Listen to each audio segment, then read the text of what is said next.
ঘন কুয়াশায় মুন্সিগঞ্জের শ্রীনগরে ঢাকা মাওয়া এক্সপ্রেসওয়েতে 5টি গাড়ির সংঘর্ষের ঘটনা ঘটেছে। এতে অন্তত 15 জন আহত হয়েছেন। সকাল 7:30টার দিকে এক্সপ্রেসওয়ের কামরাখোলা এলাকায় ঢাকামুখী লেনে এই দুর্ঘটনা ঘটে। আহতদের হাসপাতালে চিকিৎসা দেওয়া হচ্ছে। ফায়ার সার্ভিস জানিয়েছে, সকালে শ্রীনগরের কামরাখোলা এলাকায় ঘন কুয়াশায় দাঁড়িয়ে থাকা একটি পিকআপের পেছন থেকে ধাক্কা দেয় কাভার্ড ভ্যান। এ সময় কাভার্ড ভ্যানটিকে পেছন থেকে ধাক্কা দেয় একটি বাস।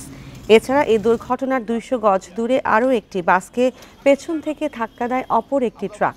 এতে দুমড়ে মুচড়ে যায় 2টি বাস ও কাভার্ড ভ্যানের সামনের অংশ। এক্সপ্রেসওয়ে কামারখালী এলাকায় একটি দুর্ঘটনা ঘটেছে। তাৎক্ষণিক শ্রীনগর ফায়ার স্টেশনের 2টি টিম দ্রুত ঘটনাস্থলে এসে উদ্ধার কার্য পরিচালনা করে প্রায় 15 জনকে বিভিন্ন হাসপাতালে পাঠানো হয়েছে। এখন রাস্তা স্বাভাবিক আছে।